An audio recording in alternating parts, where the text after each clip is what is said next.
딱정벌레에게 무릎을 꿇지 마라. 내가 살아있는 한 아마 영원히 기억할 극적인 이야기가 있다. 그것은 뉴저지 사는 로버트 무어간에게 직접 해준 이야기다. 저는 1945년 3월에 제 인생에 큰 교훈을 얻었습니다. 인도차이나 해시 안의 수심 276피트나 되는 해저에 있을 때 일입니다. 저는 잠수함 바이아 318호에 탑승한 88명의 승무원 중에서 한 사람이었습니다. 레이디의 일본 호위선 한 척이 잡혔습니다. 날이 밝자 우리는 공격을 위해서 잠항을 시작했습니다. 잠만경으로 보니까 구축선, 유조선, 기뢰, 보슬함이 다가오고 있었습니다. 우리는 구축함에 의리의 세 발을 발사했지만 빗나갔습니다. 의리의 기계 장치가 고장났기 때문입니다. 구축함은 우리의 적의 공격을 모르는지 계속 전진하고 있었습니다. 우리는 기뢰, 보슬함을 공격할 준비를 하고 있었는데 갑자기 배가 방향을 바꾸더니 곧장 우리를 향해 돌진해 왔습니다. 일본군 비행기가 바다속 60피트에 있던 잠수함을 발견하고 기뢰 보슬함의 무선으로 우리 잠수함의 위치를 알려주었기 때문입니다.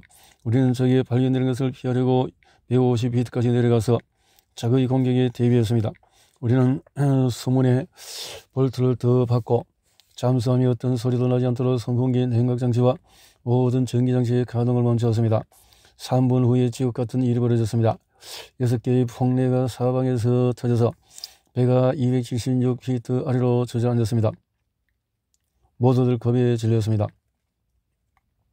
수심 1000피트 이내에서 공격당하는 것은 위험합니다. 500피트 이내에서 공격당하는 것은 치명적입니다. 우리는 수심 500피트의 절반 정도 되는 거리에서 공격을 당했습니다. 안전도 측면에서 말하자면 무릎 정도의 높이일 뿐입니다. 15시간 동안 일본 기뢰에 부스럼을 폭내를 투하했습니다. 폭내가 잠수함에서 17피트 이내에서 폭파하면 잠수함에 구멍이 생깁니다. 폭내 수십 발이 15피트 이내에서 폭발을 했습니다.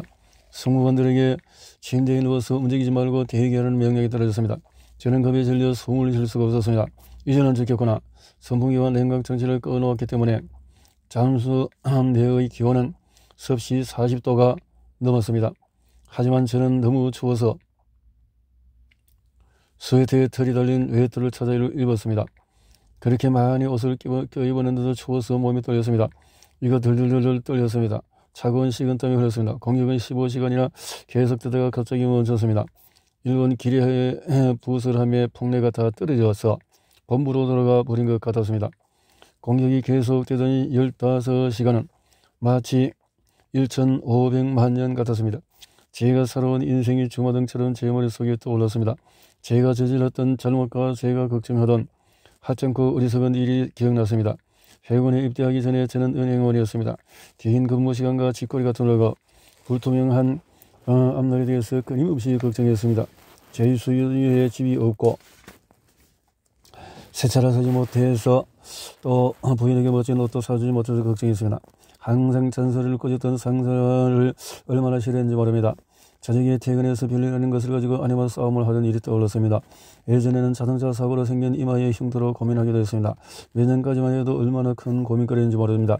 하지만 폭내가 터져서 죽을지 모르는 상황에서 그런 고민들이 얼마나 터무니없게 느껴지는지 모릅니다. 그때 제 자신에 살아서 태양과 별을 다시 본다면 절대는 다시 걱정하지 않으리라 다짐했습니다. 잠수함에서 보낸 15시간 끔찍한 시간이 시라큐스 대학에서 4년 동안 공부한 것보다 인생에 대해서 더 많은 것을 알려주었습니다. 우리는 인생의 커다란 재난에서에는 용감하게 맞서면서 사소한 일들로 무너진다. 사무엘 페피스는 그의 일기에서 해리 베인 경이 참수당하는 광경을 본 일이 적었다. 해리 경은 처형대에 올랐을 때 사형집 행인에게 그의 목숨을 구원하지 않고 다만 목에 난 종기는 건드리지 말아달라고 부탁했다. 로드 제독은 남극의 혹독한 추위와 어둠 속에서 이 사실을 깨달았다. 대부들은 큰일보다도 사소한 일에 야단법석이었다. 그들은 위험, 어려움, 또 영하 60도까지 들어가는 추위도 불평 없이 견뎠다. 상대방 장비가 자신의 자리를 침범한다고 생각해서 서로 말을 하지 않게 된 대원도 있었다. 음식을 삼키기 전에 28번 씹어야 하는 플레처식 식사법 추종자가 있었는데 그 사람이 보이지 않는 장소를 찾을 때까지 밥을 먹지 않는 사람도 있었다. 극지대에서 이러한 사소한 것조차 충분한 교육을 받은 사람을 미치게 하는 힘을 가지고 있다. 그리고 여러분은 다음과 같은 말을 덧붙이게 할 것이다. 결혼 생활에서 사소한 것들이 사람을 미치게 하고 사소한 일들이 세상 고민의 절반을 차지한다. 적어도 전문가들은 이것에 동의한다. 시카고에서 4만 건 이상의 결혼을 조정한 조셉 사비스 판사는 다음과 같이 말한다. 결혼 생활에서 불행의 원인은 대부분 사소한 일이다. 뉴욕의 프랭크 호간 검사는 이렇게 말한다. 형사재판에 회부되는 사건의 가반수는 사소한 일에서 비롯된다. 술집에서의 주정, 가정에서의 말다툼, 모욕적인 은행, 비방하는 말, 무리한 행동 같은 사소한 일이 폭행과 살인으로 이어진다. 우리가 아주 잔인하거나 크게 잘못한 것은 없다. 우리의 자존심과 인격에 약간의 상처만 입어도 큰 사건으로 번진다. 일레노 루즈벨트는 결혼 초기에 요리를 잘못하는 요리사 때문에 며칠씩 고민을 했다. 지금이라면 어깨가 한번 으쓱하고 잊어버릴 거예요. 이런 것이 감정적으로 성숙한 사람의 행동이다. 예카테리나 여제도 요리사가 음식을 잘못했을 때 웃어넘기곤 했다고 한다. 우리 부부는 시카고의 친구 집에서 저녁 식사를 하게 되었다. 고기를 썰다가 친구가 실수를 했다. 나는 눈치채지 못했다. 내가 눈치챘다고 해도 나는 신경 쓰지 않을 것이다. 하지만 그의 아내는 그것을 보고 우리가 있는 자리에서 남편에게 면박을 주었다. 전 무슨 짓을 하고 있는 거예요? 음식 접대 좀 제대로 하세요. 그러고는 우리에게 말했다. 자기는 항상 이 실수를 한다니까요. 노력하려고 하지 말아요. 그는 고기를 잘 썰지 못하지만 저런 여자와 20년 이상 함께 살아온 것에 경의를 표한다. 잔소리를 들으면서 북경 오리나 지느러미를 먹는 것보다 편안한 분위기에서 핫도그에서 계절을 발라서 먹는 것이 낫다. 그 일이 있은 후 얼마 지나지 않아서 우리 부부는 저녁 식사에 몇몇 친구를 초대했다. 친구들이 도착하기 직전에 부인이 냅킨 3개가 식탁 보와 어울리지 않는 것을 발견했다. 요새에 달려가 보았더니 남아있던 냅킨 3개는 세탁소에 보내버렸네. 따이네요.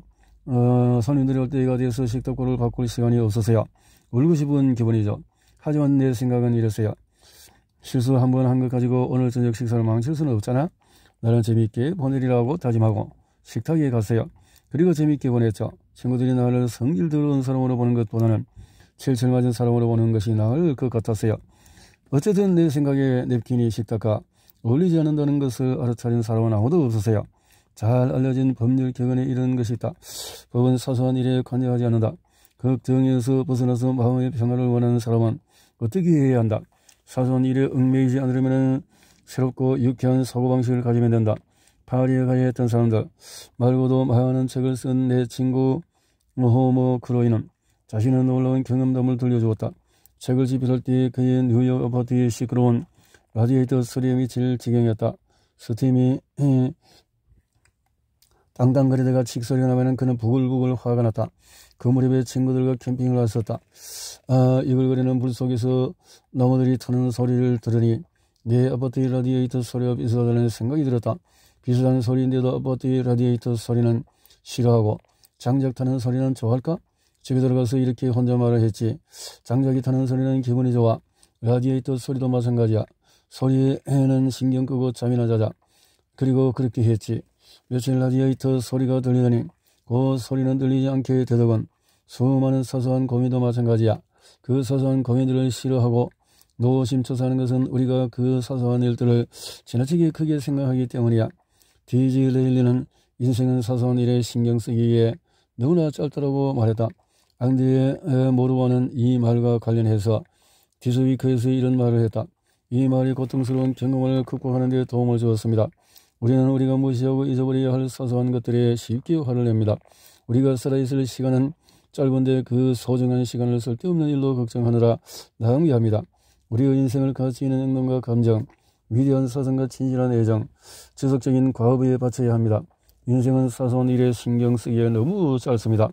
루드야드 키플링처럼 위대한 인물도 가끔씩 인생의 사소한 일에 신경 쓰기에 너무 짧다는 사실을 잊었다. 그와 그의 처남은 버몬트 역사상 가장 유명한 법정 다툼을 벌였다. 그 다툼이 너무 유명해서 이를 다룬 루드야드 키플링의 버몬트 불화라는 책도 출판되었다. 그 사건의 자초 지정은 다음과 같다. 키플링은 버몬트 출신 여성인 캐롤라인 발레스티아와 결혼해서 버몬트에 정착하여서 살려고 했다. 그의 처남인 비티 발레스티아와는 친구가 되었다. 그들은 함께 일하고 취미생활도 함께했다. 키플링은 처남이 근처를 비어가도 좋다는 조건하에 처남에게는 땅을 샀다. 어느 날 처남은 키플링이 이 근처밭에 꽃밭을 만들려 했다는 것을 알았다. 처남은 불같이 화를 냈다. 키플링도 처남에 맞받쳤다. 며칠 후에 키플링이 자전거를 타고 가는데 마차를 몰던 처남이 길을 가로막아 키플링은 넘어지고 말았다. 다른 사람이 모두 자존심을 잃고 당신을 비난하더라도 당신은 대응하지 마라 라고 썼던 키플링은 내용적을 읽고 처남을 고소했다. 히드 재판이 열렸다. 기자들이 버몬트로 밀려왔다. 그 소식이 전 세계에 보도되었다. 하지만 사건은 해결되지 않았다. 이 다툼으로 말미암아 키플링과 그의 아내는 미국을 떠나 다시는 돌아오지 않았다. 건초더미 때문에 이런 쓸쓸한 일이 일어났다. 2400년 전에 페리클레스는 다음과 같이 말했다. 우리는 사소한 일에 너무나 많은 시간을 들이고 있다. 해리 에머슨 포스딕 박사가 해준 재미있는 이야기 중에서 한 가지를 소개하고자 한다. 숲 거인의 승리와 패배 이야기다. 콜로라도 롱스피크 경사면에는 거대한 나무의 잔해가 있다. 박물학자들은 이 나무가 400년이 넘었을 것이라고 말한다. 콜럼버스가 산 살바도르에 상륙했을 때 어른 나무였고 청교도들이 플리머스에 정착했을 때는 어느 정도 크게 자라 있었다. 이 나무는 400년을 살아오면서 벼락에 맞은 적이 14번이나 되고 수많은 산사태와 폭풍을 이겨냈다. 그런데 딱정벌레 한 무리가 나무에 몰려 나무를 쓰러뜨리고 말았다. 딱정벌레들은 작지만은 끊임없는 공격으로 나무 껍질을 파고 들어가 나무를 죽이고 말았다. 세월에 시들지 않고 벼락도 돌풍에도 끄덕없었던 이 숲 거인은 어떤 사람이든 손가락으로 간단히 죽일 수 있는 미약한 존재인 딱정벌레에 죽고 말았다. 우리 인간도 이 숲의 거인과 비슷하지 않은가? 사나운 폭풍이나 눈사태의 번개 같은 인생의 큰일은 이겨내면서 손끝으로 간단히 죽일 수 있는 미약한 존재 같은 걱정 때문에 마음이 좀 먹고 있지는 않은가? 몇 년 전에는 와이오밍 고속도로 순찰대인 찰스 사이프레드와 친구들과 함께 와이오밍 델톤 국립공원을 여행하고 있었다. 그 공원의 록펠러의 사유지를 갈 예정이었다. 하지만 우리가 타고 있던 차가 길을 잘못 들어서 길을 잃고 말았다. 다른 차들이 들어가고 1시간이 지났어야 사유지에 입구로 들어설 수 있었다. 사이프레드는 사유지로 들어가는 문의 열쇠를 가지고 있었기 때문에 덥고 모기가 바글바글한 숲에서 우리가 도착할 때까지 1시간 동안 기다리고 있었다. 모기는 성인군이라도 미치게 만들 정도로 극성맞았다. 하지만은 모기들은 찰스 사이프레드를 이길 수 없었다. 우리를 기다리면서 그는 부드러운 가지를 꺾어서 피를 만들었다. 우리가 도착할 때 모기는 아무 것 없이 피를 울고 있었다. 나는 사소한 것에 휘둘리지 않았던 찰스 사이프레드를 기념하기 위해 그 피리를 징표로 얻었다. 우리가 무시하고 잊어버려야 할 사소한 일로 신경 쓰지 말자. 인생은 사소한 일에 신경 쓰기에는 너무나 짧다. 그랬네요. 인생은 너무나 걱정을 무력화시키는 법칙. 나는 어린 시절에 미주리 농장에서 자랐다. 어느 날 어머니가 체리를 땄는 것을 돕다가 갑자기 울음을 터뜨렸다. 어머니가 말씀하셨다. 대일 도대체 왜 우니? 생매장 당할까봐 무서워서 그래요. 나는 엉엉 울며 말했다. 그 당시에 나는 모든 것이 걱정스러웠다. 비바람이 불면 벼락에 맞아 죽지 않을까? 집안 형편이 어려워지면 먹을 것이 없을까봐, 죽으면 지옥에 갈까봐, 심지어 내 길을 잘라버리겠다고 협박하던 나보다 나이 많은 샘 화이트가 진짜로 내 길을 잘라버릴까봐, 내가 모자를 들고 살짝 인사하면 여자아이들이 나를 비웃지 않을까 걱정했다. 나와 결혼할 여자가 없을까봐 걱정, 결혼식이 끝난 직후에 아내에게 무슨 말을 해야 할지 걱정, 한적한 시골 교회에서 결혼하고 술로 장시간 마차를 타고 농장으로 돌아올 때 아내에게 무슨 말을 해야 할지 걱정했다. 나는 밭을 갈면서 이런 중요한 문제에 대해서 고민했다. 세월이 흐르면서 내가 걱정하던 일의 99%는 절대 일어나지 않을 것임을 알게 되었다. 예를 들어서 나는 예전에 벼락에 맞아 죽을까 걱정했는데 국가안전위원회에 따르면 1년에 벼락에 맞아 죽는 사람은 35만 명 중에서 하나라고 한다. 생매장 당하며 뜨져나야 하는 걱정은 어처구니 없는 헛소리였다. 시체를 방부 처리하기 전에 오랜 전 옛날에도 생매장하는 것은 1000만 명 가운데 하나도 되지 않았다. 8명 중에서 1명은 암으로 죽는다. 내가 무언가에 대해서 걱정한다면 벼락에 맞아 죽는 것이나 생매장 당하는 것 대신에 암에 걸리는 것을 두려워했어야 했다. 물론 내가 말하고 있는 고민은 내가 어렸을 때 하던 걱정이다. 하지만 성인이 하는 걱정도 터무니없는 것이 많다. 우리는 평균율의 법칙으로 봤을 때 우리의 걱정에 정당성이 있는가를 충분히 평가해보고 조바심 내지 않으면 우리 걱정의 90%는 없앨 수 있을 것이다. 세계에서 가장 유명한 보험사인 런던 보험사는 사람들이 거의 일어나지 않을 일을 걱정하는 성향을 이용해서 전문학적으로 많은 돈을 벌었다. 런던 보험사는 사람들이 걱정하는 일이 결코 일어나지 않는 쪽에 내기를 건다. 그들은 이것을 도박이라고 하지 않고 보험이라고 부른다. 하지만 이것이 평균율의 법칙에 기반을 둔 내기이다. 이 회사는 200년 넘게 최고 보험사의 위상을 유지해오고 있다. 인간의 본성이 변하지 않는 한 이 회사는 향후 5,000년간 최고의 위치를 지킬 것이다. 사람들은 재난에 대비해서 각가지 보험에 가입하지만 평균율의 법칙에 따르면 재난은 사람들이 생각하는 만큼 자주 일어나지 않기 때문이다. 평균율의 법칙을 살펴보면 새롭게 드러나는 사실에 놀랄 것이다. 예를 들어서 5년 후에 내가 게티즈버그 전투만큼 치열한 전투에서 싸워야 한다면 나는 겁이 나서 내가 들을 수 있는 모든 보험은 제대로 들여놓을 것이다. 나는 유언장을 작성하고 내가 벌여놓은 일들을 전부 정리해 놓을 것이다. 전투에서 살아나지 못할지도 몰라. 남은 시간을 충실히 사는 것이 좋겠어. 하지만 평균율의 법칙에 따르면 50에서 55세까지 사는 것은 게티즈버그 전투에서 싸우는 것만큼이나 위험하고 치명적이다. 평화 시의 50에서 55세 사이의 사망률과 16만 3천 명의 병사가 싸운 게티즈버그 전투에서 병사들의 사망률은 거의 같다. 나는 이 책의 몇 장을 캐나다 로키 산맥에 있는 보호수 해변에 있는 제임스 심슨의 별장에서 썼다.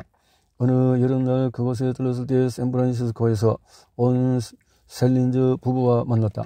셀린저 부인은 정숙하고 품이 있는 여성이었는데 걱정은 해본 적이 없는 인상을 주었다.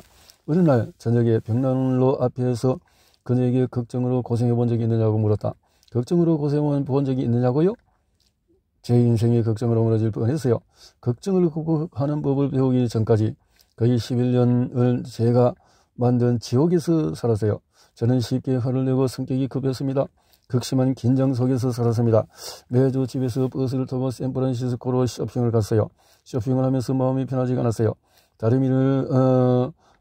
밑판에 그냥 두고 왔으면 어떡하나. 하녀가 아이들의 집안에 두고 도망을 가버리면 어쩌나. 아이들이 자전거를 타고 나가다가 차에 치여 죽으면 어떻게 하지? 쇼핑을 하다가 갑자기 식은 땀을 흘리면서 밖으로 뛰어나가서 아무 일도 없나 확인하러 집에 가세요. 제 첫 번째 결혼이 파경을 맞은 것은 당연한 일이었죠. 제 두 번째 남편은 변호사입니다. 어떤 일에도 걱정을 하지 않는 조용하고 분석적인 사람이죠. 제가 긴장을 하고 걱정을 하면 저에게 이렇게 말합니다. 진정하고 생각해봐. 당신이 정말 걱정하는 것이 뭐야? 평균율의 법칙을 써서 그 일이 실제로 일어날 수 있는지 한번 살펴볼까? 예를 들어서 제가 뉴멕시코 엘버커키에서 가르스 베드 동굴로 운전을 했을 때 기억납니다. 도로 사정이 좋지 않았는데 중간에 폭풍우를 만났습니다. 차는 흔들리고 미끄러져서 통제할 수 없었습니다. 차가 도로의 보용둥이에 빠질 것 같아서요. 하지만 남편은 계속해서 제게 이런 말을 하는 거예요. 지금 아주 천천히 운전하고 있으니까 아무 일도 없을 거야. 차가 도랑으로 빠져도 평균율의 법칙에 따라서 우리는 다치지 않을 거야. 그의 침착함과 자신감이 저를 안정시켜 주었습니다. 어느 해 여름 캐나다 로키 산맥의 톡 긴 계곡으로 캠핑 여행을 갔습니다. 해발 7,000피트에서 캠핑을 하고 있었는데 갑자기 폭풍이 불어서 텐트를 산산조각낼 것 같은 바람이 불기 시작했습니다. 텐트는 밧줄로 단단하게 나무에 묶여 있었지만은 바깥쪽으로 텐트는 바람에 풀러기면서 날카로운 소리가 났습니다. 텐트가 찢어져서 공중으로 날아갈 것만 같았어요. 정말 무서웠죠. 하지만 남편은 제게 계속 다음과 같은 말을 했습니다. 여보, 우리는 지금 가이드와 함께 여행 중이야. 이 사람들은 전문가야. 60년이나 산에서 텐트를 쳐와서 텐트도 바람에 날아간 적은 한 번도 없어서 평균율의 법칙을 따라서 이 텐트는 오늘도 무사할 거야. 설사 텐트가 날아가도 우리는 다른 텐트에서 자면 되잖아. 그래서 저는 안심했죠. 그리고 그날 밤에 편안하게 잠을 잘 수 있었습니다. 몇 년 전에 우리는 사는 캘리포니아에 소아마비가 유행한 적이 있었습니다. 예전에 저였다면 예민하게 반응했겠지만 남편이 저를 안정시켜 주었습니다.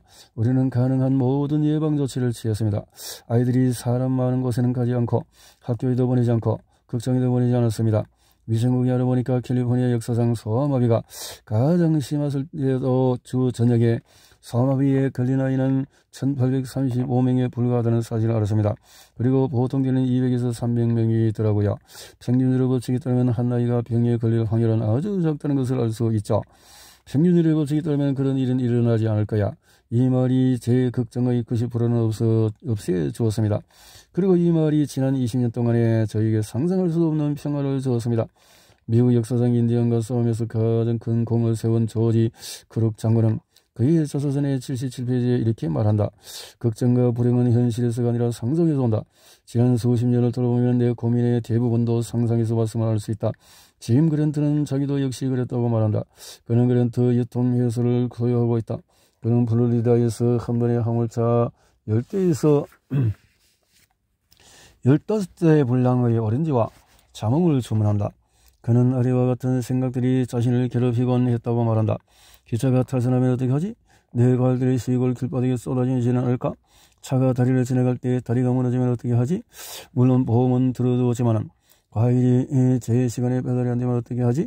그는 걱정을 너무 많이 해서 자신의 위궤양에 걸렸을까? 두려워서 의사를 찾았다. 의사는 그제야 신경과민을 제외하거나 건강에 이상이 없다고 말했다. 그제야 정신이 번쩍 들었다. 제 스스로에게 물었습니다. 이봐 짐 그랜트, 그동안 운행한 화물차가 몇 대 정도 되지? 답은 이랬습니다. 약 25,000대. 다시 질문을 했습니다. 그중에 얼마나 많은 차들이 고장이 났었지? 여기에 대한 답은 아마 5대. 다시 스스로에게 말했습니다. 25,000대에서 5대밖에 안 된다고? 그게 무슨 의미인지 알아? 확률이 5,000분의 1이란 말이야. 평균율의 법칙에 따르면 화물차가 고장날 확률이 5,000분의 1이란 말이야. 걱정할 게 뭐가 있냐? 그리고 나서 또 이렇게 말했습니다. 다리가 무너질 수도 있지. 이렇게 물었습니다. 다리가 무너져서 화물차가 부서진 적이 있어? 한 대도 없어. 제게 또 말했습니다. 확률이 5,000분의 1밖에 안 되는 아직 무너지지도 않은 다리, 아직 탈선하지도 않은 철로 때문에 걱정하느라고 위궤양에 걸리면 정말 바보같지 않아? 이런 식으로 생각하자 제가 너무 바보같이 느껴졌습니다. 그래도 저는 평균율의 법칙을 적용해서 그 이후로 걱정을 하지 않았고 위궤양 걱정은 해본 적이 없었습니다. 알 스미스가 뉴욕 시장이었을 때 그의 정적들이 공격을 하면 그가 계속해서 다음과 같은 말로 답변했습니다. 기록을 검토해 보겠습니다. 기록을 검토해 보겠습니다. 그리고 나서 그는 사실을 제시했다. 앞으로 어떤 일이 날까 걱정이 되면 알 스미스에게 힌트를 얻자. 기록을 검토해보고 우리를 좀먹는 고민에 대해서 어느 정도 근거가 있는지 검토해보자. 브래들리 말스 테드가 죽을까 두려웠을 때 바로 그렇게 했다. 여기 그가 뉴욕에서 열린 성인 광장에서 이야기한 것을 옮긴다. 1944년 6월 초 저는 오마하 해변 근처의 좁은 참호 속에 있었습니다. 나는 999 통신 중대의 일원으로서 우리는 노르망디 참호를 봤습니다. 바닥에 네모난 구덩이를 판 것에 불과해서 참호를 돌아보며 혼자 말을 했습니다. 이건 무덤 같군. 누워서 잠을 자려고 하는데 정말이지 무덤같이 느꼈습니다. 어쩌면 이것은 내 무덤일지 몰라. 이런 생각이 드는 것을 막을 수 없었습니다. 밤 11시경에 독일 폭격기가 날아와서 폭격을 시작하자 저는 공포로 몸이 뻣뻣하게 굳었습니다. 처음 2, 3일간은 잠을 잘 수 없었습니다. 4일이나 5일째 밤이 되자 거의 신경쇠약에 걸릴 지경이었습니다. 뭐든지 하지 않으면 미칠 것 같은 생각이 들었습니다. 이미 5일이 지났고 나뿐 아니라 우리 부대의 모든 사람이 살아있다는 생각을 계속했습니다. 2명이 부상당했는데 독일군 폭격이 아니라 아군 대공포에 의한 부상이었습니다. 뭔가 건설적인 일을 해서 걱정을 하지 않기로 결심했습니다. 그래서 유탄을 막기 위해서 참호 위에 두꺼운 나무 지붕을 만들었다. 참호 주변의 지역이 얼마나 넓은지 생각했습니다.